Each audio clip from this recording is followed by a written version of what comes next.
ഇപ്പൊ ഞാൻ കുറേ ചാനൽസിൽ കണ്ട് ഈ ആങ്കേഴ്സിന് എന്തിനാ അങ്ങനെ ഡീൽ ചെയ്യുന്നുണ്ട്?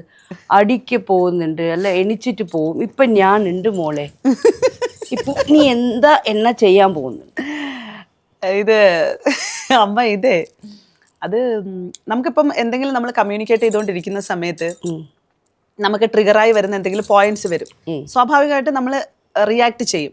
പക്ഷെ ചില വിഷയങ്ങളിൽ ഈ ചാനലുകളിലൊക്കെ കാണുന്നത് നമ്മൾ കമ്മ്യൂണിക്കേറ്റ് ചെയ്ത് വെച്ചിരിക്കുന്നതാണ്, നമ്മളിങ്ങനെ ചെയ്യാം, അതൊരു ചാനൽ റീച്ചൊക്കെ. അതായത് അത് സീരിയസ് അല്ല. അത് സീരിയസ് എന്ന് പറഞ്ഞാൽ കുറെ കാര്യങ്ങൾ സീരിയസ് ആണ്. കാരണം അവർ ക്വസ്റ്റ്യൻസ് ഒന്നും നമുക്ക് തരത്തില്ല. എന്തെങ്കിലും നമ്മൾ സംസാരിച്ചുകൊണ്ടിരിക്കുമ്പോൾ ഓട്ടോമാറ്റിക്കലി നിങ്ങൾക്ക് എങ്ങനെ എവിടുന്ന ധൈര്യം വരുന്നുണ്ട്? അല്ല തള്ളാണോ? ഇല്ല, ഈ റോങ് ആയിട്ട് നമ്മളടുത്ത് ബിഹേവ് സോ വാട്ട്? അല്ല, റോങ് ആയിട്ട് അവർ നിന്റെ മേലെ കൈ വെച്ചാൽ അത് തെറ്റ്.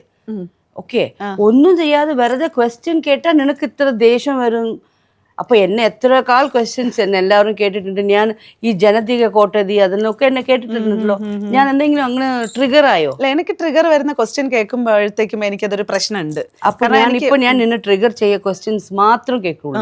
അമ്മ ചോദിച്ചാൽ എനിക്ക് പ്രശ്നം. അതാണ് പ്രശ്നം. എനിക്ക് അത് വരുന്ന ഒരു ഫസ്റ്റ് പ്രശ്നം. അമ്മ ചോദിച്ചാൽ ഒന്നും പ്രശ്നമില്ല. അല്ലല്ല, അമ്മ ചോദിക്കും. ഞാൻ എന്തായാലും എൻ്റെ പോയിന്റ്സുകൾ ഞാൻ എന്തായാലും ഷെയർ ചെയ്യും. അമ്മ ഉണ്ടായിരുന്നാലും ഞാൻ ഷെയർ ചെയ്യും. പക്ഷേ ഈ വിഷയത്തിനകത്ത് എനിക്ക് എന്ത് സംഭവം എന്ന് വെച്ച് കഴിഞ്ഞാൽ, ഇവര് എൻ്റെ അടുത്ത് ചോദിക്കുന്നത് എന്നെ അങ്ങനെ ടാർഗറ്റ് ചെയ്ത് തന്നെയാണ് ആ ഹോസ്റ്റേഴ്സും ഇരിക്കുന്നത്. ഞാൻ ഇന്ന ഒരാളാണെന്ന് അവരൊരു അസംഷൻ വെച്ചിട്ടുണ്ട്. അതായത് ഇവർ ഭയങ്കര ബാഡാണ്, ഇവരോട് ഇങ്ങനെ ചെയ്യുമ്പോൾ അവരിങ്ങനെ റിയാക്ട് ചെയ്യും, അപ്പം അത് നമുക്കൊരു കണ്ടന്റ് ആവും എന്ന് അവർ തന്നെ വിചാരിച്ചിട്ട് എനിക്കൊരു സെറ്റ് ഓഫ് സംഭവം തരുന്നതാണ്. അങ്ങനെ തരുന്ന സമയത്ത് എനിക്ക് അതല്ലാതെ വേറെ മാർഗ്ഗമില്ല. കാരണം അവരെന്നോട് അങ്ങനെയാണ് ചോദിക്കുന്നത്. മര്യാദയ്ക്ക് വന്നിന്ന് ദിയാസനെ പറ്റിയിട്ട് നമുക്കറിയാം, അല്ലെങ്കിൽ ദിയാസന ഇങ്ങനെയാണല്ലോ അങ്ങനെയാണല്ലോ, നിങ്ങൾ അതെങ്ങനെയാണ് ചെയ്തത്? അങ്ങനെയൊന്നുമല്ല, നിങ്ങൾ ചെയ്തതില്ല, നിങ്ങളുടെ ആക്ടിവിസം നിങ്ങൾ എന്തോന്ന് ചെയ്തുകൊണ്ടിരിക്കുന്നത്, ഇങ്ങനെയൊക്കെ നമ്മളെ പ്രഷർ ചെയ്യുകയാണ് ചെയ്യുന്നത്. നമുക്കൊരു റെസ്പെക്റ്റ് തരാതെ, നമ്മളൊരു സീറ്റിൽ കൊണ്ടുവന്ന് ഇരുത്തിയിട്ട് നമുക്കൊരു റെസ്പെക്റ്റ് തരാതെ, ഗിവ് ആൻഡ് ടേക്ക് റെസ്പെക്റ്റ് എന്ന് പറയുന്ന ഒരു സാധനം ഉണ്ടല്ലോ അമ്മ, അത് തരാതെ നമ്മൾ എന്തൊക്കെയോ പറഞ്ഞ് നമ്മളങ്ങ് ഹറാസ് ചെയ്യും, അവരങ്ങ് വാക്കുകൾ കൊണ്ടുള്ള അബ്യൂസിങ് നടത്തുകയൊക്കെ ചെയ്യുമ്പോൾ സ്വാഭാവികമായിട്ടും നമുക്കൊരു റിയാക്ഷൻ വരും. അത് താൻ വരുന്നത് ശരിക്കും. പിന്നെ കുറേ അധികവും ഈ പറഞ്ഞ പോലെ റീച്ചിങ്ങിൻ്റെ സംഭവമായിട്ട് ബന്ധപ്പെട്ടിട്ട് ഞാൻ പൈസ വാങ്ങിക്കും. ഒബ്വിയസ്ലി നമ്മൾ ഇൻ്റർവ്യൂവിന് അവർക്കൊരു കണ്ടന്റ് ആണെന്ന് നമുക്കറിയാം. അതുകൊണ്ടിട്ട് നമുക്ക് എന്തെങ്കിലും അവർ തരും. അപ്പോൾ അതിനുള്ള വർക്ക് നമ്മളങ്ങ് ചെയ്തു കൊടുക്കും. എനിക്ക് യൂട്യൂബില്ല, അതുപോലെ ഫേസ്ബുക്ക്, ഇതൊന്നും ഈ റണ്ണിങ് പ്രോസസ്സായിട്ടൊന്നുമില്ല. പ്രത്യേകിച്ച് വരുമാനം കിട്ടുന്ന തരത്തിൽ എനിക്കൊന്നുമില്ല. അപ്പോൾ പിന്നെ എനിക്ക് ഇതൊക്കെ തന്നെയാണ് എൻ്റെ വരുമാനം എന്ന് പറയുന്നത്. ഇതുപോലുള്ള ഇൻ്റർവ്യൂസ് ആയിക്കോട്ടെ, അല്ലെങ്കിൽ പ്രൊഡക്ഷൻ, ഇവൻറ്റ് ജോലികൾ, അങ്ങനെയൊക്കെയുള്ള ചെറിയ ചെറിയ പൈസകളൊക്കെയാണ് നമുക്ക് കിട്ടുന്നത്. അപ്പം നമ്മൾ അതിനെ സെല്ലിങ് ചെയ്യുന്നു എന്നുള്ളത് മാത്രമേ ഉള്ളൂ. യൂട്യൂബ് നിനക്കില്ല, പക്ഷെ യൂട്യൂബ് ഓപ്പൺ ചെയ്താൽ നീ അല്ലേ എല്ലായിടത്തിലുണ്ട്. ഒരു കല്യാണം നീ ഉണ്ട്, ആ കല്യാണം പെണ്ണ് കാട്ടിലും കൂടുതൽ സുന്ദരിയായിട്ട് ബ്രൈഡൽ സെറ്റ് ഒക്കെ ഇട്ടിട്ട് നീ അല്ലേ വരുന്നുണ്ട്. എപ്പോ യൂട്യൂബ് ഓപ്പൺ ചെയ്താലും നിന്നല്ലേ കാണാം. പിന്നെ നീ എന്തിനാ അത് ഒന്ന് ഓപ്പൺ ചെയ്യാത്ത ഒരു അക്കൗണ്ട്? ഇല്ല, അത് എനിക്ക് ഓപ്പൺ ചെയ്യണമെന്നുണ്ടമ്മ. പക്ഷെ എന്ത് ചെയ്യാനത്, എനിക്കത് മാനേജ് ചെയ്തുകൊണ്ട് പോകാൻ പറ്റില്ല. നമുക്ക് ഒരുപാട് കാര്യങ്ങൾ. അങ്ങനല്ല, നീ അത് ചെയ്താൽ തന്നെ എല്ലാവർക്കും മനസ്സിലാവും നീ എന്താ ചെയ്യുന്നത്. ഇപ്പോ നീ ചെയ്യുന്ന കാര്യം എനിക്ക് മനസ്സിലാവും. ഇവൾ ഇതിനു വേണ്ടിയാ ഇങ്ങനെ ചെയ്തത്. പക്ഷെ നമുക്കൊരു ചാനൽ ഉണ്ടായാലേ, പ്രത്യേകിച്ച് നമ്മൾ ഇത് എന്തിനാ ചെയ്യുന്നെന്ന് നമുക്ക് ചാനലിൽ നമുക്ക് ഇടാം.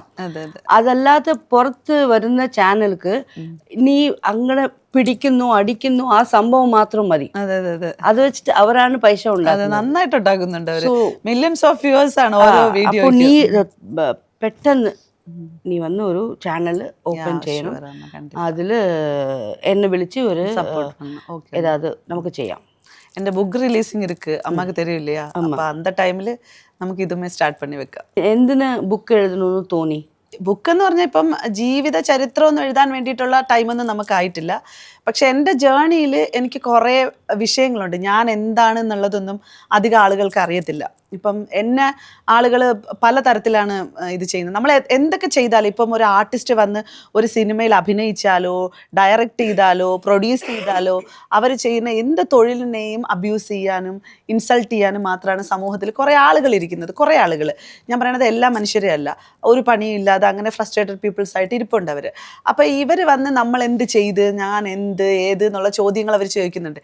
ഇവർക്ക് ക്ലാരിഫിക്കേഷൻ കൊടുക്കണമെന്ന് വിചാരിച്ചിട്ടല്ല, പക്ഷേ ഒരിക്കലെങ്കിലും ഞാൻ മരിച്ചു പോയാലും ഞാൻ ഇങ്ങനെ ഒരു മനുഷ്യൻ ഇവിടെ ഉണ്ടായിരുന്നു എന്നുള്ളത് എൻ്റെ മകൻ അല്ലെങ്കിൽ എൻ്റെ മകൻ്റെ അടുത്ത തലമുറ അവരൊക്കെ അത് കാണണമെന്നൊക്കെ ഉള്ളത് എനിക്ക് പേഴ്സണലി അത് അങ്ങനെയൊക്കെയുള്ള ആഗ്രഹങ്ങളുണ്ട്. അതുകൊണ്ട് മാത്രം ഞാൻ അങ്ങനെ ഒരു സംഭവം എഴുതുന്നതാണ്. കാരണം എൻ്റെ ചൈൽഡ്ഹുഡ് മുതൽ ഇങ്ങോട്ട് കുറേ സ്ട്രഗിൾഡാണ്, അമ്മയ്ക്ക് അറിയാമല്ലോ അമ്മ. സ്വാഭാവികമായിട്ടും അങ്ങനെ എഴുതാനുള്ളതുണ്ട്. ഞാൻ അങ്ങനെ പണിയെടുത്തിട്ടുള്ള ഒരാളായതുകൊണ്ട് തന്നെ ഒരു ബുക്ക് എഴുതണമെന്നുള്ളത് ഒരു ആഗ്രഹം എനിക്കുണ്ടായതാണ്. ഓക്കെ, ചെറുപ്പത്തിലെ മാരേജ് ആയല്ലേ? അതെ അതെ അതെ. എന്തിനാ ഡിവോഴ്സും എനിക്ക് അതൊക്കെ മനസ്സിലായോ? അപ്പോൾ ഡിവോഴ്സ് എന്താണെന്ന് മനസ്സിലായോ? ഇല്ല, ഒന്നും കല്യാണം എന്താണെന്ന് മനസ്സിലായിട്ടില്ല അമ്മ. പിന്നെ എങ്ങനെയാണ് ഡിവോഴ്സ് എങ്ങനെയാണെന്ന്, അതിൻ്റെ ഇടയിലാണ് പ്രഗ്നൻ്റ് ആവുന്നത്. അതൊന്നും മനസ്സിലായിട്ടില്ല ശരിക്കും. എങ്ങനെയോ ഒരു ചെറിയ പ്രായത്തിലാണ് മാരേജ് കഴിഞ്ഞു, ഒരു കുഞ്ഞിന് ജന്മം നൽകി.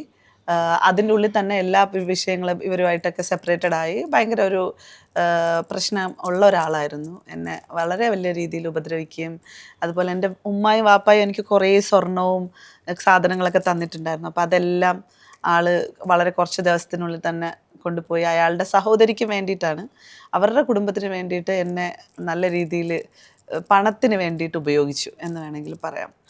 അത് കുറേ ഫിസിക്കലി അബ്യൂസിങ്ങും കിട്ടി. രണ്ടാമതും ആക്ച്വലി പ്രഗ്നൻ്റ് ആയിട്ടുണ്ട്. അപ്പോൾ ആ സമയത്ത് എൻ്റെ വയറ്റിലൊക്കെ നോക്കി ചവിട്ടി, ഞാൻ ബ്ലീഡിങ് ഒക്കെ ആയി. ഞാനൊരു ആത്മഹത്യാ ശ്രമമൊക്കെ നടത്തി. അവിടെ നിന്നൊക്കെ ഇങ്ങ് വീട് വിട്ടിറങ്ങി സർവൈവ് ചെയ്ത് വന്ന ആളാണ് ഞാൻ ഇപ്പം ആലോചിക്കുന്നില്ല. കാരണം ഞാൻ ഇപ്പം ആലോചിക്കുമ്പോൾ എന്താ വിഷയം എന്ന് വെച്ച് കഴിഞ്ഞാൽ, ഇപ്പോൾ ഇരിക്കുന്ന ധൈര്യം എനിക്ക് അവിടെ നിന്ന് വന്നതാണ്. അല്ല, അപ്പം ഇല്ലായിരുന്നു അമ്മ. അതെ, അപ്പോൾ ഇല്ലാതെ പോയിന്ന് തോന്നുന്നു. ഉറപ്പായിട്ട് എനിക്ക് അറിയില്ലല്ലോ, ഞാൻ വളരെ ചെറിയ കുട്ടിയല്ലേ. ഞാനൊരു ഓർത്തഡോക്സ് മുസ്ലിം ഫാമിലിയിൽ ജനിച്ച് വളർന്ന് കുറേ പാമ്പറിങ് ഒക്കെ കിട്ടി. മാമന്മാരും അമ്മയും അവരൊക്കെ എന്നെ നോക്കി വളർത്തി. അപ്പം അവിടെ നിന്ന് എനിക്ക് പ്രത്യേകിച്ച് വേറൊന്നും അറിയത്തില്ല. ഞാൻ പെട്ടെന്ന് എന്നെ മാരേജ് ചെയ്യിക്കുന്നു, അവിടെ നിന്ന് കുടുംബക്കാർക്ക് ബുദ്ധിമുട്ടാകുന്ന സാഹചര്യങ്ങൾ ഉണ്ടാവുന്നു. പെട്ടെന്ന് തന്നെ ഞാൻ അവിടെ നിന്ന് വിട്ടിറങ്ങുന്ന സാഹചര്യം. ശരിക്കും പറഞ്ഞാൽ ഇന്ന് അത് സംഭവിച്ചില്ലായിരുന്നെങ്കിൽ ഞാൻ ഇന്ന് അമ്മയുടെ അടുത്ത് നിന്നിരുന്ന് സംസാരിക്കുക പോലും ഉണ്ടാവില്ലായിരുന്നു. ഏതെങ്കിലും ഒരു ഓർത്തഡോക്സ്. അതാണ് നിങ്ങൾക്ക് കൊടുത്ത ഒരു ലെസൺ. നമുക്ക് ധൈര്യമായിട്ട് ജീവിക്കണം എന്ന് കൊടുത്ത ലെസൺ. എക്സ് ഹസ്ബൻഡ് എന്ന് പറയുന്ന ആളിനെ പറ്റി ആലോചിക്കുമ്പോഴത്തേക്ക് നന്നായി. നിനക്കറിയാവോ എവിടെ ഉണ്ട്? അയാളൊരു 2-3 കല്യാണമൊക്കെ വേറെ കഴിച്ചതായിട്ട് ഞാൻ അറിഞ്ഞു. നല്ല മനുഷ്യൻ. അറിയില്ല, എനിക്ക് കഴിച്ചതായിട്ട് ഇങ്ങനെ അറിഞ്ഞു.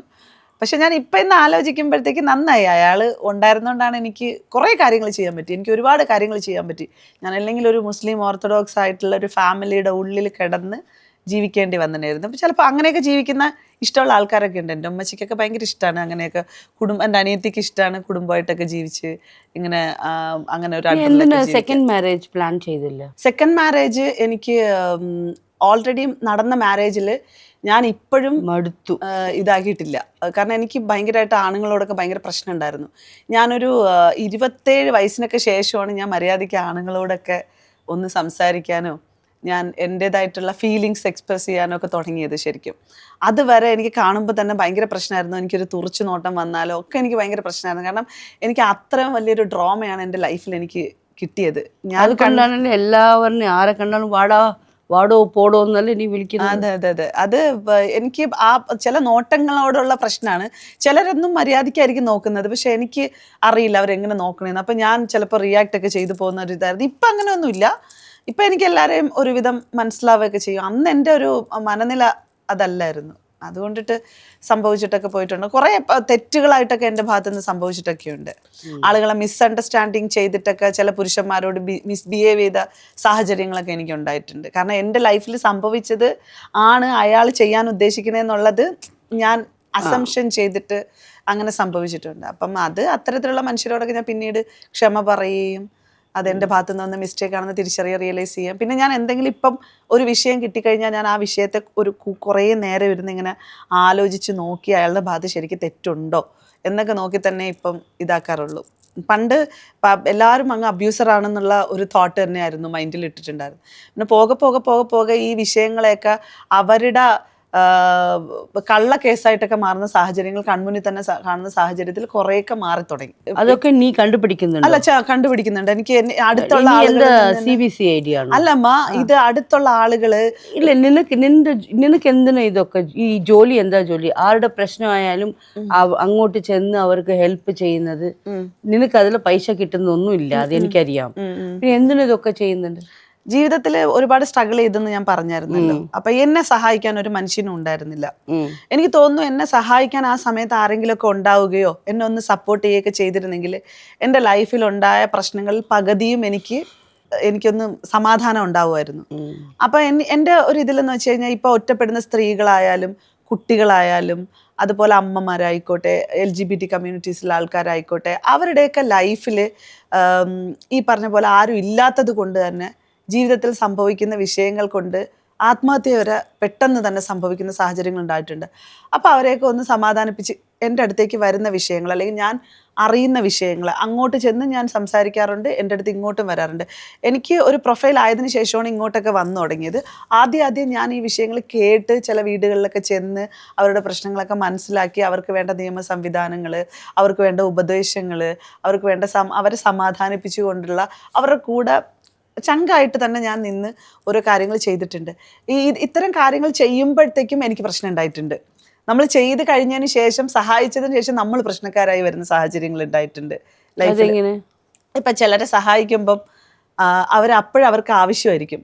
കുറെ കഴിയുമ്പോഴത്തേക്ക് അവർക്കത് ഉപദ്രവമായി മാറുന്ന രീതിയിൽ അവർ തന്നെ നമ്മളെ പോർട്രേറ്റ് ചെയ്യും. അതെന്തുകൊണ്ടാണെന്ന് അറിയില്ല. ചിലപ്പോൾ അവരെ മറ്റുള്ളവരെ തെറ്റിദ്ധരിപ്പിക്കുന്നതാവാം. ഞാൻ അവരുടെ അടുത്ത് അവർക്ക് എസ്കേപ്പ് ആകാൻ വേണ്ടി അത് ഞാനല്ല ദിയാസാണ് പറഞ്ഞത്. കാരണം അവർക്ക് പ്രൊഫൈലാവും. അപ്പോഴത്തേക്ക് അവർ രക്ഷപ്പെട്ട് കഴിയുമ്പോഴത്തേക്ക് ചില സാഹചര്യത്തിൽ എന്നെ ഇട്ടുകൊടുക്കുന്ന സമയം ഉണ്ടായിരുന്നു. ഭയങ്കരമായിട്ട് ഞാൻ വിഷമിച്ചിട്ടുള്ള സമയങ്ങൾ അതൊക്കെയാണ്.